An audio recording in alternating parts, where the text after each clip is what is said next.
He's Howard Eibach, a former copywriter and creative director and the author of two books on the creative brief. And he's Henry Gomez, an ad agency strategist with 30 years of experience. Together, Henry and I are the Brief Brothers. We love talking about creative briefs, briefing, and advertising. Henry, we have another episode, but before I introduce our guest, I want to remind, or I should say, let our viewers know that since this coming weekend is Labor Day and the weekend after that is the week after Labor Day, you and I are going to take a late summer holiday, and we'll be back with more good stuff sometime in the middle of September. And also, before we introduce our guests, to let our viewers know that there was a little weather in Miami. So you're going to see our good buddy Henry Gomez as we're introducing the show now. But in a moment, you're going to hear his dulcet tones. I love that word, dulcet tones, because all he was able to do, given the power outage at his home, was to call in. But, you know, technology works. So, Henry, our guest today hails from Johannesburg, South Africa. We connected on LinkedIn because although we never worked together at Team One Advertising, we missed each other probably by weeks. We both claim it as a launching pad for our careers. His name is Craig Crawford. He's just launched a brand new agency called Black Noise. He has a top shelf resume, which he will explain to us. So let's waste no more time and get to the conversation. Henry, we're back with another episode of the Brief Brothers. And for those of you who are tuning in, you can see that Henry's face, his wonderful mug, is absent. And that's because he's calling in from Miami, where the weather has turned a little sour. Rain has been pouring down, and apparently the power in his building and the nearby neighborhood has gone out. So we're going to be graced by the voice, the dulcet tones of Henry Gomez from afar. So today we have with Nobody, us. nobody has ever described my tones as dulcet. Thank you. Okay, you're welcome. You're welcome. I'll look it up so I know what it means later. Um, we're joining us from Los Angeles. My former adopted hometown is a new friend, someone who connected with me on LinkedIn some time ago, and we had a nice chat last week. Craig Crawford. Craig is the founder of a new enterprise, which we're going to be talking about. It's called, I'm going to forget the name, something about, what is it, Black Noise? That's it, Black Noise. Black Noise. And preceding that very daring adventure, anyone who puts out a shingle I call brave, but I think also this is a necessary thing that we creatives have to do. Preceding his adventure into the new shingledom, he has quite an impressive resume, which we'll talk about. So, Craig, Henry and I are delighted to have you on the Brief Brothers. Welcome. Thank you, gentlemen. It's great to be here. Well, let me just jump off the diving board here, and to get us started by asking you, Craig, what we like to do when we have guests, and that is tell us a little bit about your background. I know you hail from South Africa, so you've done a wee bit of world globetrotting to arrive in Los Angeles. So how did you get your start? What was it about our industry that drew you into the business? Thanks, Howard. Great question. So my mom worked in an agency when I was a teenager, doing bookkeeping basically. And I was always a smart ass. I was always the kid saying the shit that got me in trouble. And she kept saying, you should be a copywriter. And at the time, I thought she meant someone who writes laws about copyright and trademarks. So not a great start. So I started looking into it a little bit more, and the more I sort of explored the world of that, the more I was drawn to it. I was always creative. I always loved art and English. Those were my favorite things. So once I finished high school and I'd taken care of my other obligations as a South African at the time, I had to serve in the military. Got that handled quickly as possible. And then I went to the 3As. It's a advertising school in Johannesburg. And it's at the time it was sort of a 2-year diploma, and now it's probably more like a post-grad course. It's someone coming out of a 4-year school might want to focus on advertising and marketing, could go to the 3 A's. Coming out of there, I got my first job at McCann Erickson as a paid intern, effectively, and um, it was quite strange because they didn't really have a position for me in any part of the agency. So I spent a month or so, 2 or 3 weeks or so in each department, bounced through the agency. I did my tour of account service. At the time, we had to keep actual brand Bibles. It was a giant file full of ads we pulled out of magazines of the competitors. Really, really high tech shit.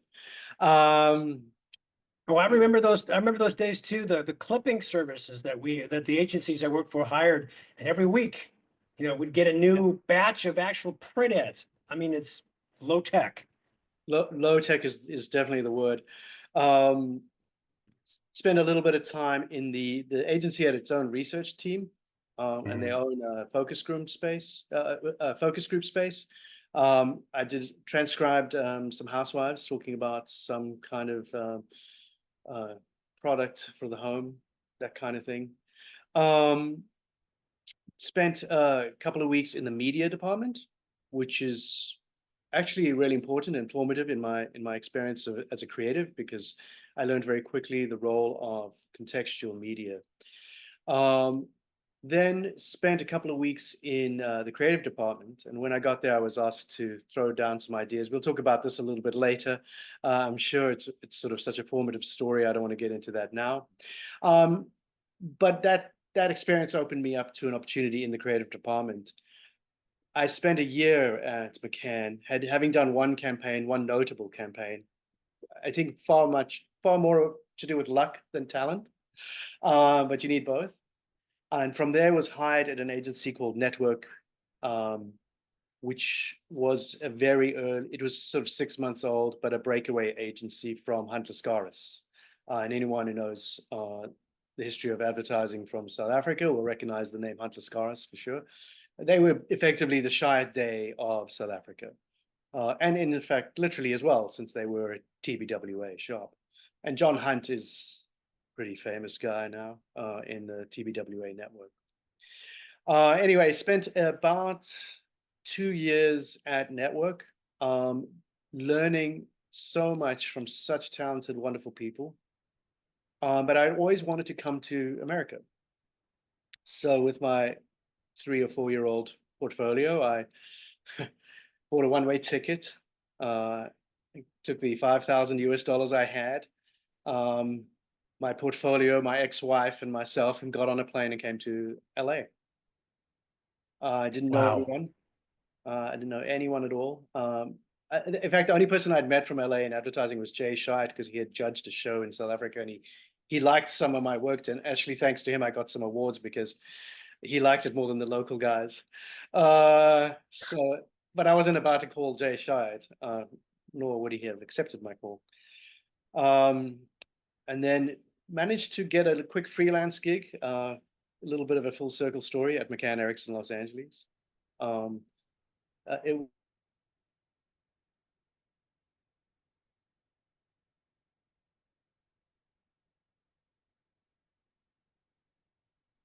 So I got a job at a local agency here, Mendelssohn Zion, and Yes, their I know it. big claim to fame at the time, or ever, I suppose, was Carl's Jr., or for some, it would be, oh, I'm blanking on the name.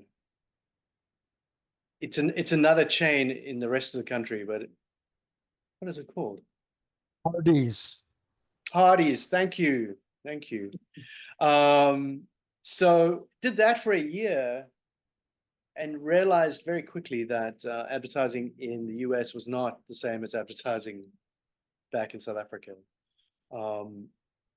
The advertising in South Africa was a very creatively led business, and the competition was very, very fierce. The desire to win awards was in some ways almost unhealthy, I would almost offer. And there seemed to be very few parameters put on the kind of creativity you could bring forward. By contrast, coming to the US, it felt much more like you were being confined to a 30-second commercial or an out-of-home board or a 1-page or 2-page print ad, or a 30 or 60-second radio ad. The parameters were very limited in that way. And I'd come from a network where we didn't, of course, we did all of that stuff as well, right? We definitely wrote radio ads and TV ads and some great production. And if you're ever looking for excellent production, even to this day, South Africa offers world-class production. So we made a lot of that amazing work, but we also did other stuff. And I remember, for example, we had pitched and won Virgin Atlantic. And we had pitched against Hunter Scaris, our mother agency, who were the gods of advertising at the time in South Africa. And we'd won this business, a little upstart agency.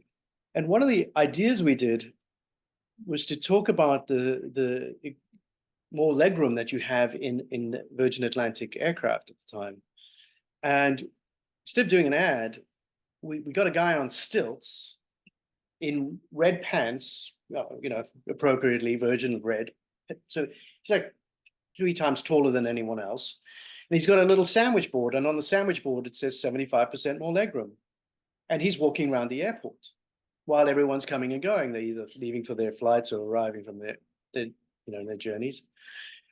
And we got kicked out pretty quickly, but we got a bunch of photographs, and we got a bunch of press, and it get talked about on the radio, So my instincts were to think beyond the boundaries of what box do I fill, what time space do I fill, and then I got here, and that wasn't happening. And then, I'm sitting at Mendelssohn Zion, and suddenly, Crispin Porter starts doing this just phenomenal work where they seem to be breaking all those rules and doing these guerrilla ideas, like for Mini specifically, when they had just got the Mini business.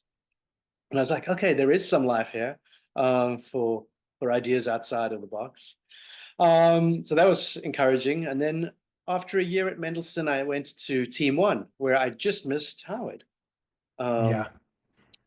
We must have missed by like months, maybe weeks. Literally. And that was a really great opportunity. And I think what drew me there ultimately was the legacy of the work that had launched Lexus, because that felt really world-class work. If you look back now even and think about that original campaign, it stands the test of time. It got in D&AD and should have, it got in Cannes and should have. And so that was a huge opportunity for me. And really, I think my big break in the US. But I still wanted to go to Chiat. I'd come here to go to Chiat. I mean, one of my favorite stories is I dropped my book off at the Binocular Building when they were moving to the new building. And I thought at the time, shit, I'm never getting that back. And I only had 2. And I still remember I'd come with my portfolio of $5,000 and my ex-wife. So I was like, I needed that other portfolio. But they managed to not lose it in their move. And they called me to come pick it up. When that walk of shame, when you walk into the agency and they don't even let you past reception and they just point at a pile of portfolios over there. There it is. Could dig through that pile.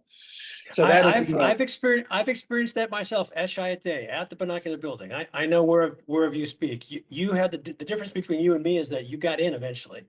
Eventually, yeah. So I'd had that experience was great. Spent 4 years at Team One, working primarily on Lexus, but a handful of other bits of business and some new business stuff as well. And then finally had the opportunity to go to Chiat working on the Infinity business. I was hired by Tor Mirren, who was exactly who I needed to go in the door with there. He was such a free thinker, not someone who was super limited to you only could do it this way.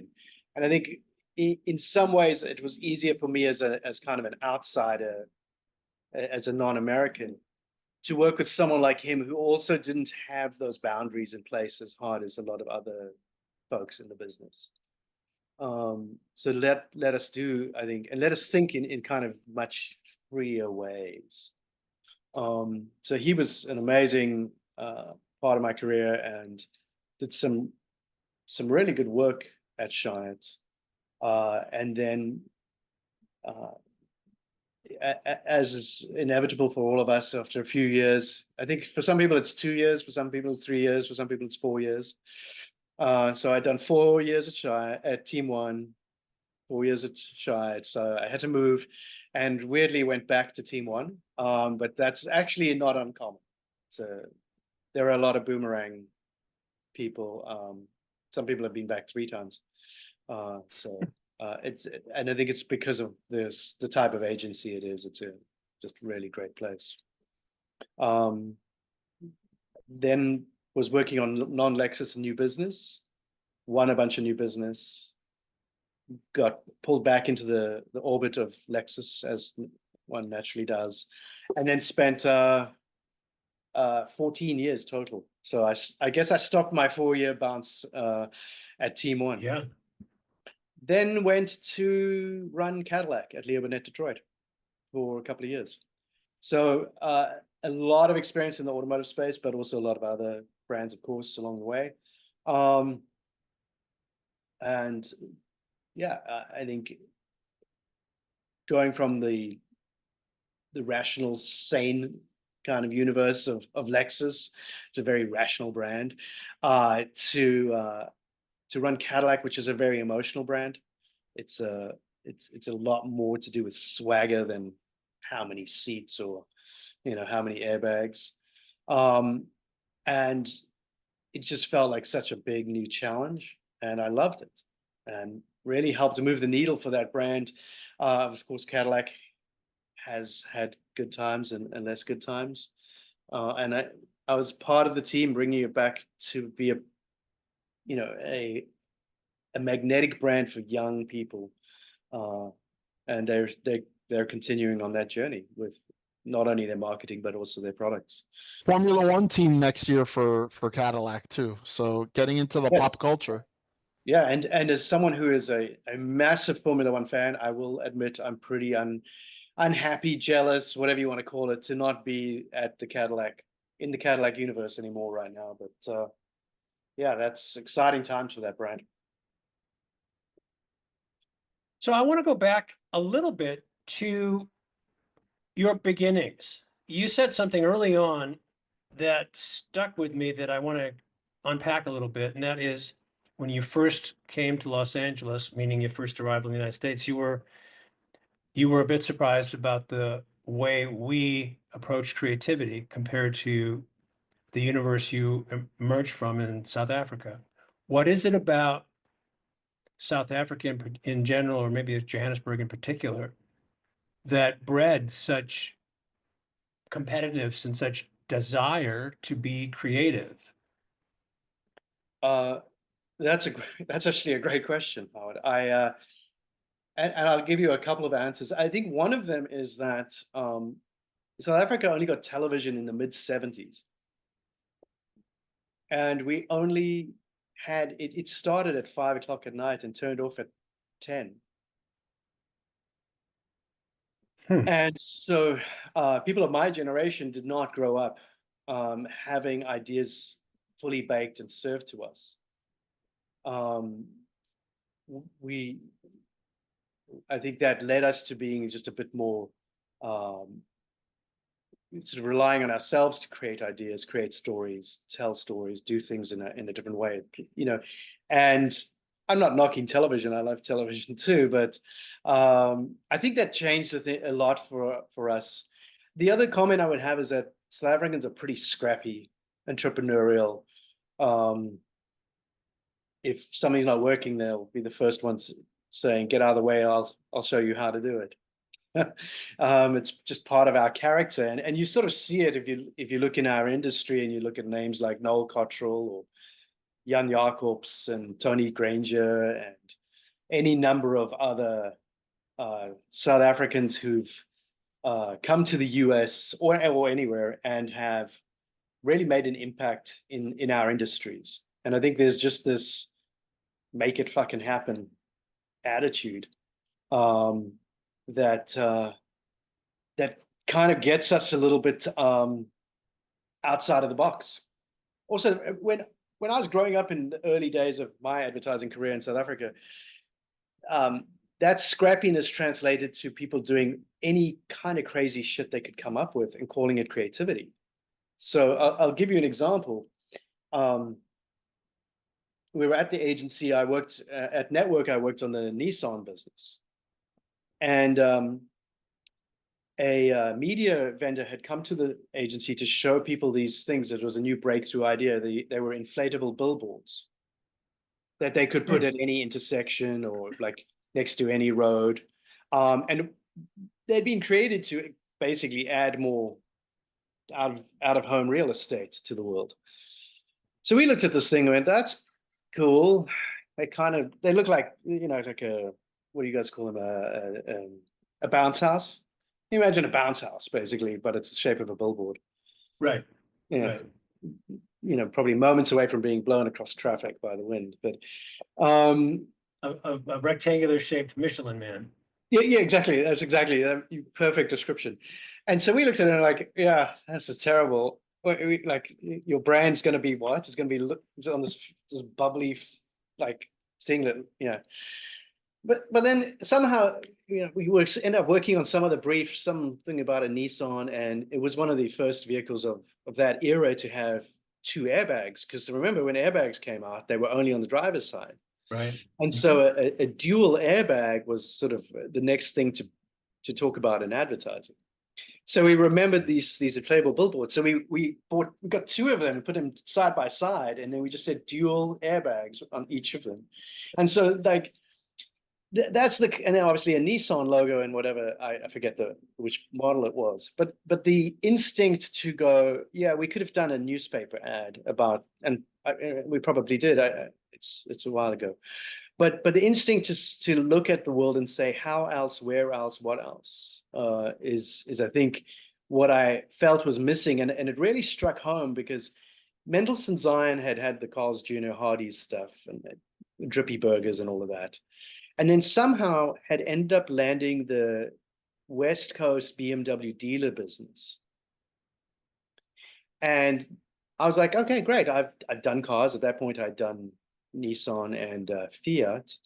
And I was like, yeah, this sounds exciting. And then I'll never forget it. The account guy, who I won't name, came expounding into the office one morning. He was like, I sold him on doing out of home on buses for BMW. And I was like, oh, that's great. We can do some contextual ideas, on the buses, and make use of the idea that that's a mode of transportation, and of course a BMW is also a mode of transportation. And he looked at me like I had like 3 heads or something, and he was like, "What do you mean?" And I was like, "Well, we could do ads specifically for the side of the bus, and make reference to the." And he was, "Wait, what?" And he was a linear thinker. He was like, no, we're just going to resize the press ads they already approved and lose the body copy. And that's when I was like, I don't know, guys. Like, it's not the world I was raised in, I guess. Well, let me slide into this question, because your description of the universe of creativity in South Africa and Johannesburg, and one of the words you used, which I like, is scrappy. We talk about, Henry and I love talking about creative briefs. So did you notice a difference? You told me in our pre-recording conversation that you've always loved working with great strategists. So what's the difference between a strategist where you kind of cut your teeth and what you discovered when you came to the United States, and ergo the briefs that they would write? Any differences? Anything better or worse? Yeah, well, the first comment I would have is, like television, strategy didn't make it to South Africa till much later. Yeah. So that really, when I started, there weren't people whose specific responsibility was to think about the strategy. I would say that there were people thinking about it, certainly. The talented account people, it was a natural instinct for them to want to think through that, not just let's make stuff. Let's like, what are we making, and and for what end. In my time there, strategy started to become more of a thing. And certainly from the media side, sort of comms strategy was definitely the media folk would have been all over that. They weren't just, doing lunches and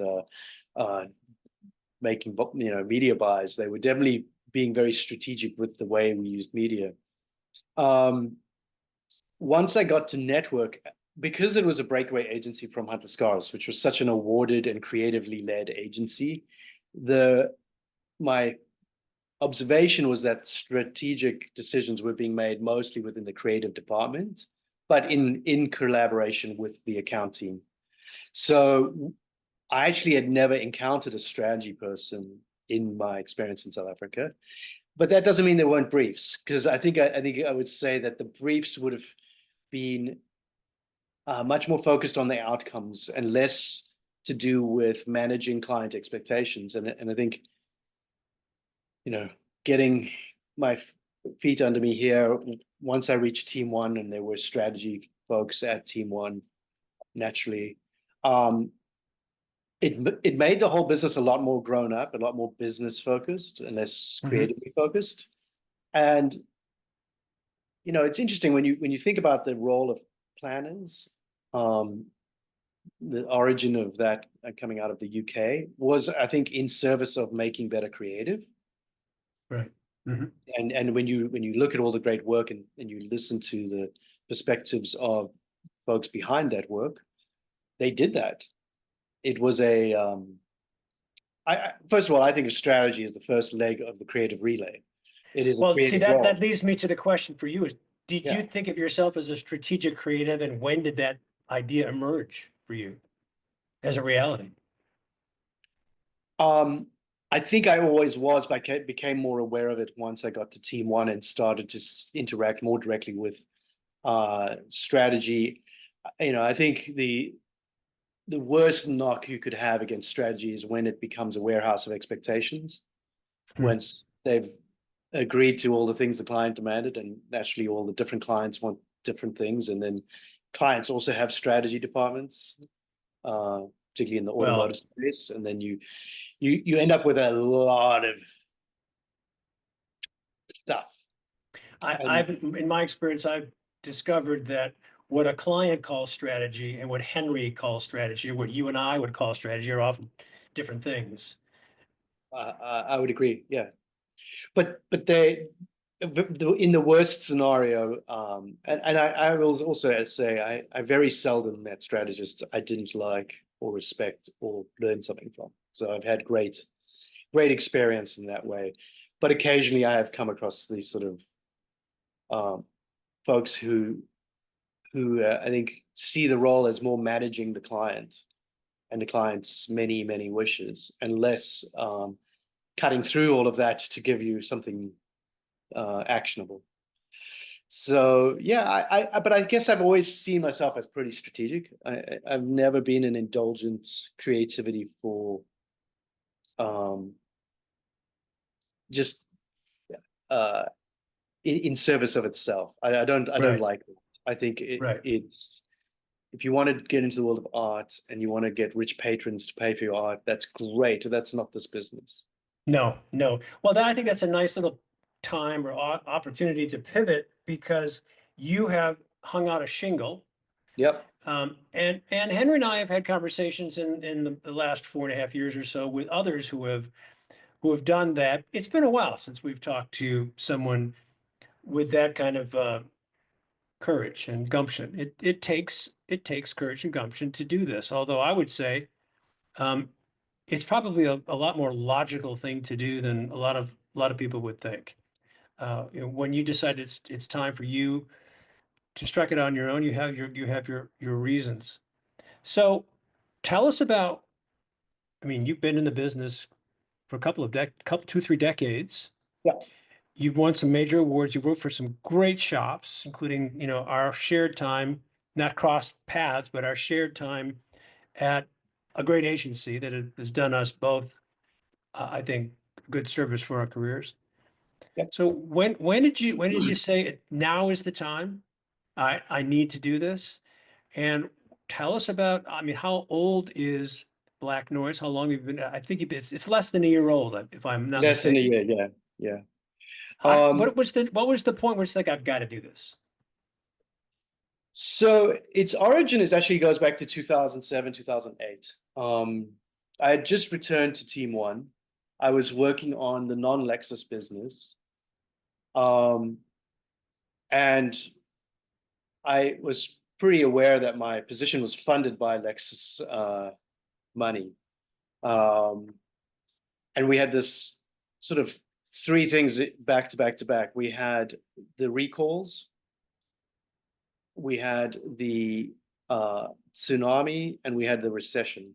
These things all happened over a period of a few years. But when the recession began in end of 07, 08, beginning of 08, I sort of went, and I also know, for I don't know how other car brands do it, but for brands like Lexus and Toyota, agencies compensated in parts connected to the sales of the vehicles. So the more product they sell, the more the agency stands to be rewarded. In a recession, people aren't necessarily rushing out and buying luxury cars. When a brand can't make cars because there's been a massive tsunami, even if people wanted them, they can't buy them. And when you've had a recall of the significance that Lexus faced with the unintended acceleration situation, these are all things that you're like, this is going to have an impact on the bottom line of an agency. Let me just interrupt, Craig, and so we can Sure. remind our viewers about the tsunami. Tell us about the tsunami. I think you're talking about the one that hit Japan. Correct. Mhm. It impacted the ability to manufacture cars because Yeah. how Toyota manufactures a lot of their vehicles is they partner with many hundreds of small suppliers to make one.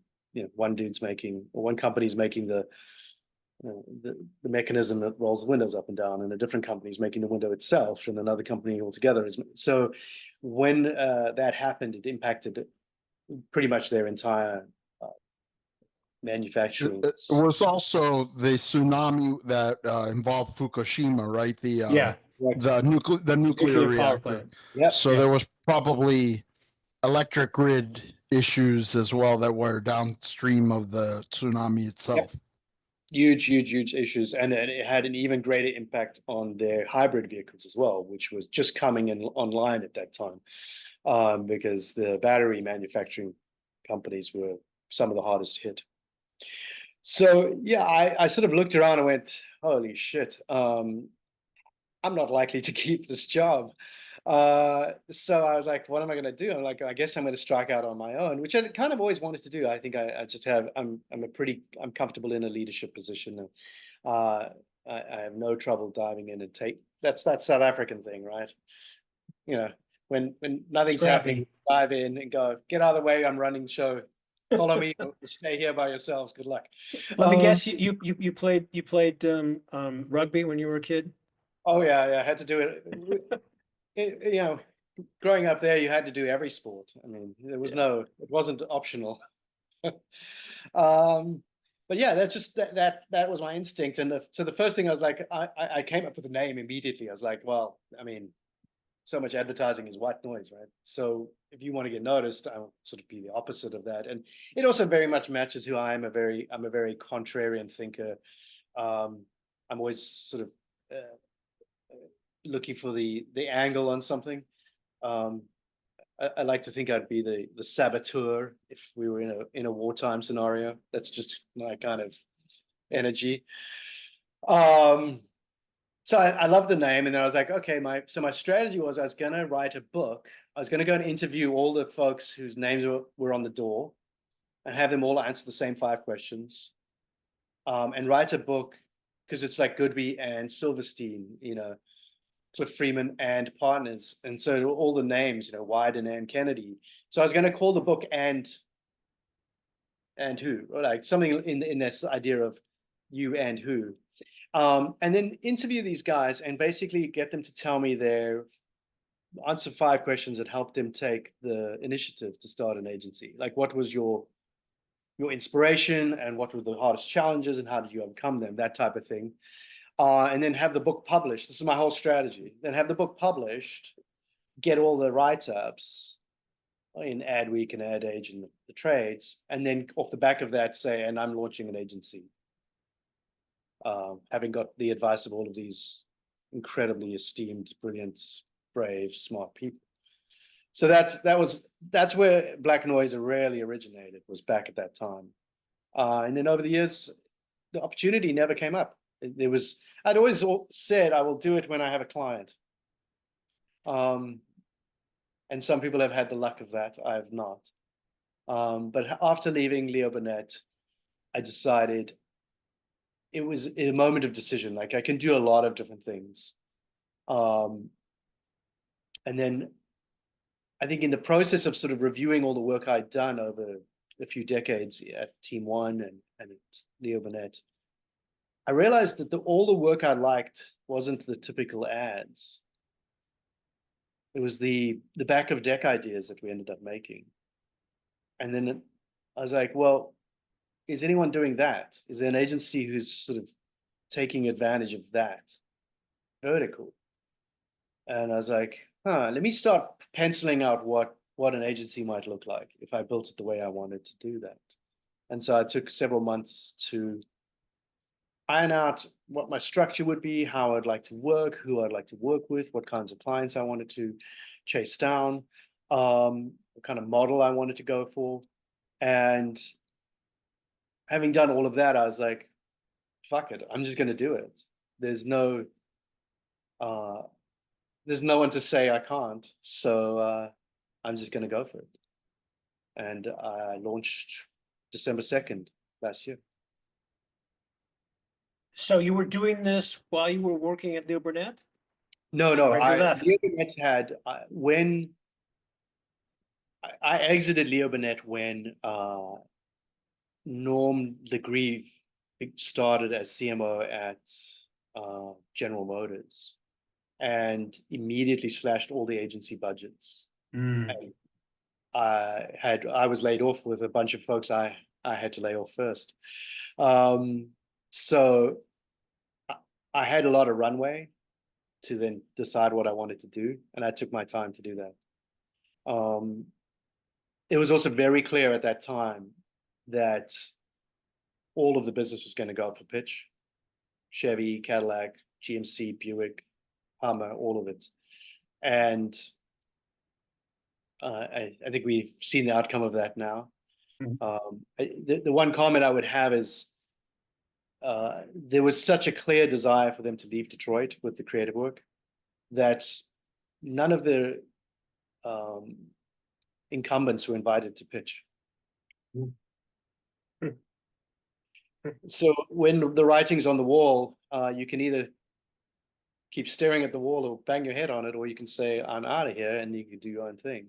So, yeah. In some ways, the choice was made for me, but I have to say, I cannot. I have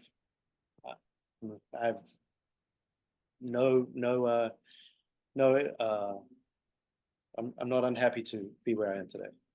I have an opinion on the situation that you just described, which is one that a lot of us are familiar with, and it's the clean sweep kind of mentality that CMOs often bring in.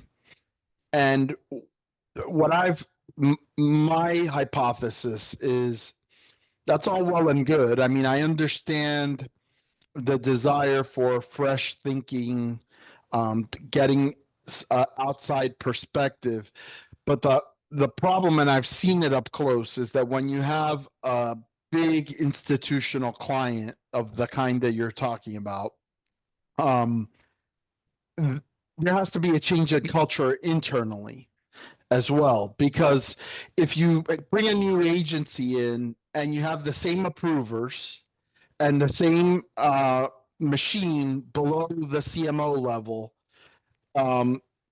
you're likely to eventually change the agency much more than you are to change the brand. In terms of they're going to start conforming to what you're asking for, and you're going to go right back to the type of advertising you were doing before, because the reality is every client gets the work it deserves, right? Like the work can't produce itself. It can't finance itself. All of this has to be approved by a client. And if that culture is 100 years old and has been doing things a certain way for all of those 100 years, bringing a new agency with a new idea and a new thing might work for a few months. But eventually, when you get down to the nitty gritty of the day to day and the sales event and the this and the that, you're going to end up with the same old work. Yeah, I mean, I think, Henry, you have put a fine point on my observations there as well. It's been a little over a year since, yeah, it's probably a little over a year now since all of the business left Leo Burnett and Commonwealth McCann. And perhaps I haven't seen it, but I have not to date seen anything that I think was, or any creative work that I think tops the work that was being done at the time by those other agencies. So if the change was meant to make something different, it hasn't. So, and in some ways, I actually think it's gone backwards. I certainly, my perspective on the work done on Cadillac, the most recent work I've seen, is not something I'm professionally jealous of. And so I'll let that work speak for itself, and I'll let the work I did speak for itself in the time I ran that business. My experience has been that doors open for us when they are meant to open, when we need them to open. So this was perfect timing for you. If you could have done this earlier in your career, when do you think that might have been, and would you have taken the chance? Wow, bringing the zingers, Howard. It's just a hypothetical. You know, I either had to have done it much earlier, or I had to wait till now. I think in the mid part of my career, I probably would not have had the chops to pull it off. In the early part of my career, I wouldn't have known that, so I would have just gone for it. And who knows, we may be talking today, or maybe not. I don't know. I do, however, think that the other reality here is that the world is also changing right now. And well, that's what I'm leading up. I'm leading up to a follow-up question on this. Yeah, I'm far from alone in terms of folks exiting the top of advertising. And the holding companies are moving quickly to shore up their business, and I completely get the pressures they're under. That said, the most experienced folks with the most impressive work are probably not the first folks you want to kick out, because as I describe it, as trying to behead a hydra, right? When all your top talent leave, they will do what I'm doing, and the trades are full every week of new agencies launching. The other notable piece of that is that they are mostly being creative and strategic led. Of course, there's some amazingly talented account folks joining the ranks or leading those teams as well. But in the holding company world, it's not as clean. It's not as tidy in that way. And there's a lot of stakeholders. And I think that's going to be the challenge they face as they move forward. I think if I were a young creative today, I'd be keeping my eyes open on the black noise shops and others like it. I mean, Henry and I had a conversation, well, it must have been a year. It's been a year, I think. Correct me if I'm wrong, Henry. With a company, they call themselves Ghost Agency or Ghost Company. I forget the exact name. I can't tell you who they are because they kept themselves anonymous on purpose. That was their pitch to to guarantee that the work would be focused on, that their efforts would be focused on the work and not themselves. Yep.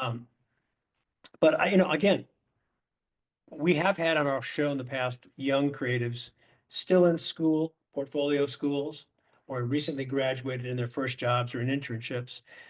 And we haven't had some of those young people on in a while, so we're going to do our best to bring some back. But that's, if I were, like I said, if I were a young creative, that would seem to me like a bigger and a better opportunity with just as much risk and just as much competition, and maybe the pay sucks and it's all for freelance or you're going to intern or whatever, but working for someone who, like you, has said, I'm cutting because I don't see a future in the big shops where I used to work. This is where I want to learn the industry. Have you been hearing from younger talent? Absolutely. One of the other thing, and is that through taking the steps I've taken and also spending a lot of time building my profile on LinkedIn, I've had a lot of people reaching out to me.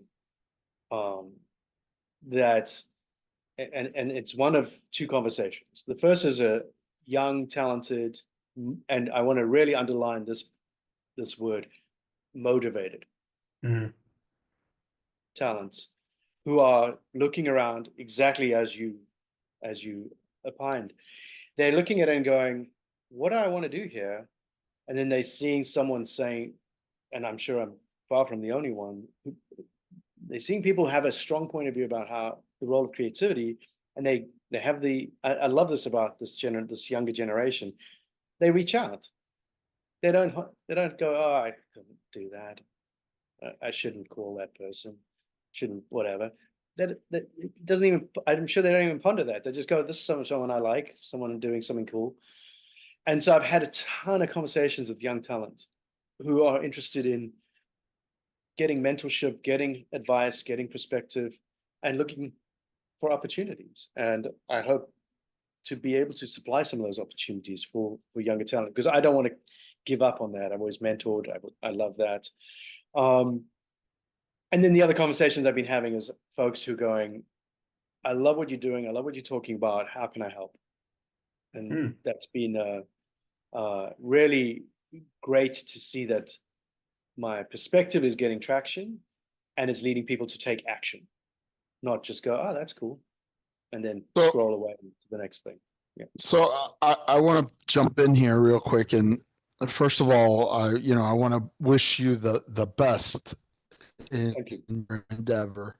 And Howard mentioned, we have several friends that are, either have their own agency there or are working freelance, that it's like a murderer's row of incredible talent out there.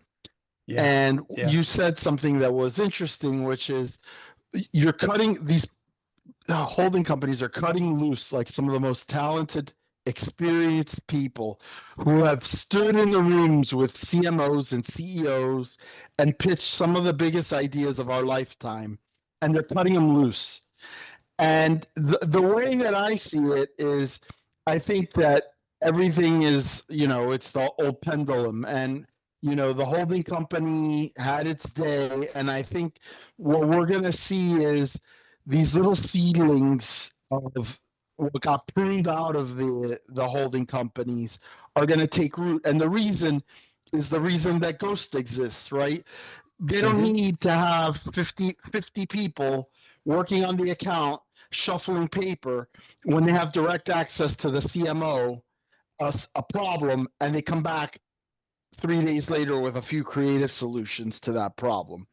And I think, speaking about like starting your own thing, and when I think it's natural for anybody to either do it when you're young, right? When you don't have a big mortgage and kids to put through school and things like that, or toward the end when you're already comfortably, in a good position. And again, I agree with you about the Hydra. I think, you're putting people on the street who have the financial wherewithal to go a year without necessarily taking in a bunch of billings, right? but who have the relationships and have the reputation, and by the way, know how to promote things like themselves. Um, and so I expect that there's going to be a crop of independent, small kind of privateer agencies that are going to um, basically have a second creative revolution in this country. But maybe I'm being too optimistic. I share your I agree with you. optimism. Yeah, I I do too, totally Henry. share your optimism. Yeah. The not only that, you touched on something really important, Henry. There's also CMOs seeing this, and that who want to have a conversation with a peer, a top-to-top kind of conversation. And when the holding companies, in effect, by making the choices they've made, they are effectively doubling down on business versus creativity. And these independents like Black Noise are doubling down on creativity, which is the thing that is the actual game changer, the part that's the unfair advantage that you can get as a marketer or as a brand. And then you're getting to talk to CMO is getting to talk directly to the founders every day. Here's my number, call me. Versus all the layers and layers of process and the stuff that traditionally existed. So I share your optimism, and I actually would go further and say we're about to see a real shift in creativity and seeing a creative renaissance, and it's already happening. I mean, look at Mischief and agencies like that who are, and clearly they are a lot bigger and maybe not as independent as some, but the shift is happening, and creativity is taking center stage again. It's just not doing it at holding companies. So, Greg, Craig, how do we reach out to you? How do people find you if they're interested in having a conversation with you about working together? Well, I'm of course on LinkedIn, my new favorite social media platform. I'm getting a lot of great value from my time there, both in the connections I've made, which I touched on, but also it's a great place to learn. And there's some people I follow who I cannot speak more highly of, who give great advice and who I take, a lot of positive value from and inspiration. So I think that's one place. Obviously, I have a website. It's weareblacknoise.com. And yeah, I'm trying to build something that will also just be an attractive place for other like-minded people to come and join, that can make real impact. I'll also share with you that my model, like most, is a freelance based model, but I have a few other nuanced perspectives on it. So I see this as rings of a circle, right? Founders in the center, full time when that's appropriate. But when a piece of business that needs full-time work being done, we'll hire that, and clients will be part of that hiring. I'm a huge fan of collaboration. I want clients to be co-conspirators, not clients. Be in the game with us, be on the field with us, contribute to the work. Clients are smart. They understand their challenges way better than we do. So bring them in. So we'll have founders full-time, then fractional and freelance.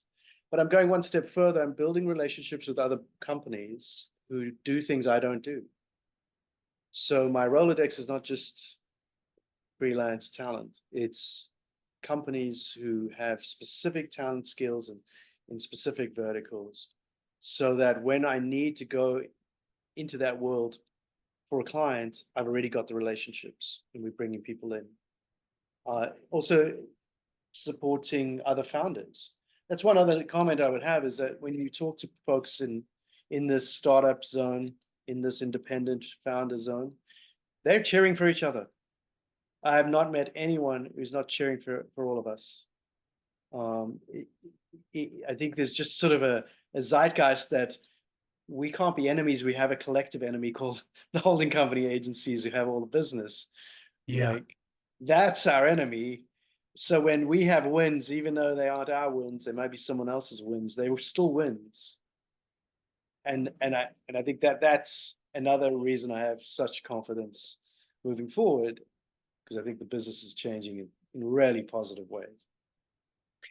Craig Crawford, I believe your title is Chief Creative Provocateur. Did I get that right? You know, I did do that, yes. I like that. I hope to have a drink with both of you gentlemen someday, and when you We would you love meet me that. in person, you'll get that energy from me. I've always been a troublemaker, but good trouble, right? Well, yes, exactly. Good trouble for good creative. Craig, thank you so much for joining Henry and me on the Brief Brothers. We wish you much success, and maybe at some point in the future we'll have you back to hear Yeah. what's going on. Amazing. Thank you, Howard. Thank you, Henry. Good stuff, Henry. Good stuff, Howard. He's Henry Gomez. He's Howard Eibach, and together we're the Brief Brothers. Till next time, bye-bye. Bye.